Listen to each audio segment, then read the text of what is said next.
unique perspective that will leave you laughing and inspired and maybe even seeing the world a little differently. Welcome to the stage, Marilyn Kirchner.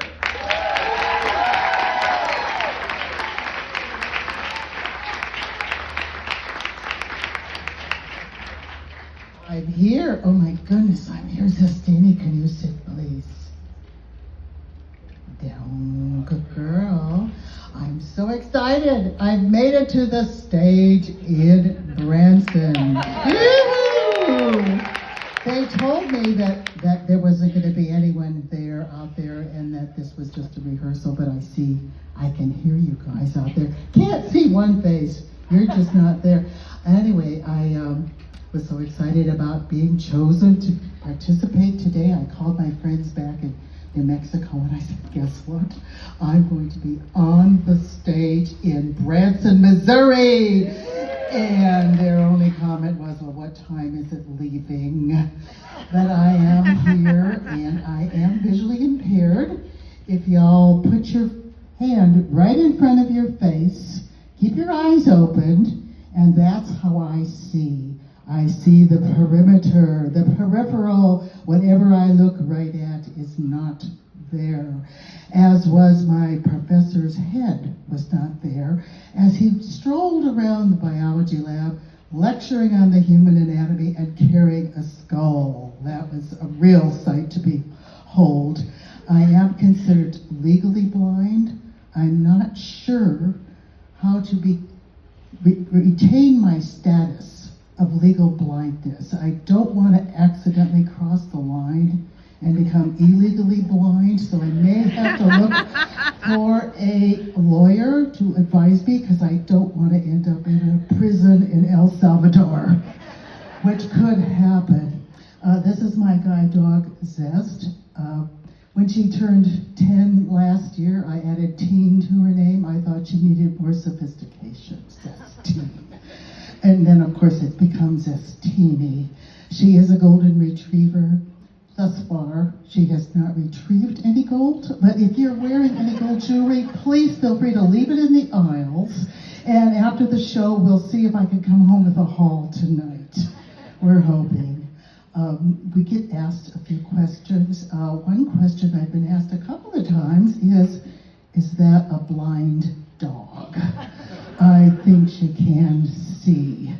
We were in an elevator one time and some lady asked me, well, if you're blind, then how do you eat? And I said, well, what do? Use mirrors? Just can't imagine.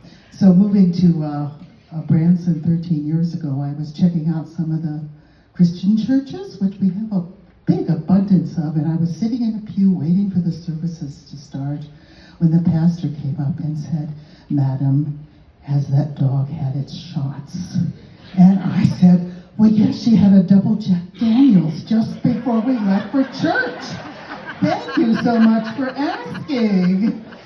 So I went back to TRC, Truth or Consequences, New Mexico, where I had lived. And that's the town where you tell the truth or pay the consequence. We hope that happens, but it doesn't very much anymore. But I went into the bar. There was a microbrewery that had moved in where the department store had been, and I sat on a seat, and this is 4 o'clock in the afternoon. Zest is on my left, and I'm busy being an extrovert talking to a guy on my right when I get a tap on the shoulder. And there's this big burly guy standing, and he said, is it okay if I pet your dog?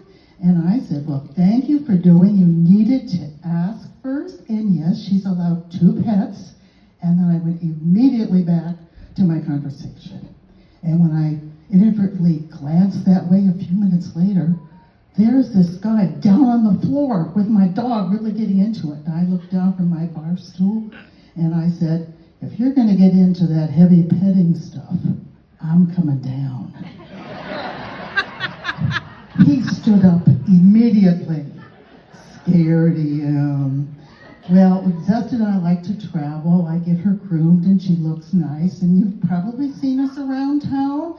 And maybe you're one of those people at the Walmart that looks probably right at my dog and says, oh, how beautiful. And I just say, oh, thank you. And for some reason, they always laugh. I don't understand that. Or they'll say, hi, cutie. and I'll say, well, hi, sweetie, back to them. But Zest and I did go on a cruise, but before we went, I went and got me beautiful too. So I got my teeth cleaned, and it was a new dentist, and he's busy away in my mouth, and he's giving me a lecture on how the human body mouth is just the dirtiest part of the body. It's just full of germs and this and that, and he went on, and finally when he finished, and he got his hands out of my mouth, and I could speak again, I said, well, doctor, I think the dirtiest part of my body is my mind. I think he agreed. So Zest and I went on this cruise last October, San Diego to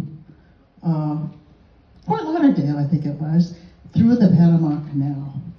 And Canal Day, everyone is up on deck 11, that 280-degree deck with ceiling-to-floor windows and good views and hundreds of seats. And there was no way Zest and I were going to be able to see, so we went and watched somewhere else. But the next morning I thought, I want to go up there and I want a front row seat by those huge windows and I'll just look at the ocean. So I went up there and sure enough, the place was deserted. I got my specialty coffee and walked to the front of the ship, and there was an aisle seat, and as I went to sit down, there was a man in the seat right next to it, which I hadn't noticed. And I made sure the seat was available, and he said yes. So I sipped coffee and looked at the big blue ocean, and he just went back to his little smartphone, whatever you guys do with that thing, I don't know, but you sure spent a lot of time doing it. And lo and behold, here comes a woman, right to the front, right past me, right past him, and stops at the next chair and says, sir, is this chair available? And he said yes, and I said, what we both really want to know is, are you available? And he said no, and smiled, and some friend asked me, well, how did that woman react to what you said? And I said, I don't know, I don't see faces. It was all news to me. Well, the ship people were real curious about the dog, and I'd get stopped a lot, but finally I went to the cruise director, and I said, could you please do a PSA for me, a public service announcement? And he said, well, what is it? And I said, well, you know, there's 1,600 people on this ship, and about 800 have not yet had their chance to ask me. But the answer to their question is third deck forward. And he said, well, what's the question? And I said, well, where does your dog poop? Everybody on board needed to have that information at all times. They wanted to know. Anyway, I'm all done. If you see me around town, don't forget to say hi. And you can get your 2 pets. But gentlemen, please know that you may want to ask your girlfriend or your wife for permission first before you ask for your 2 pets, because I demand equal time. And I'm ready to go, so on with the show. Come on, folks, let's hear from Marilyn Kirchner right there. Oh, my goodness. Here we go. Thank you. Oh, that was interesting, yeah. Now, the judges, you kind of know how this operates, right? You're great, and we're going to have a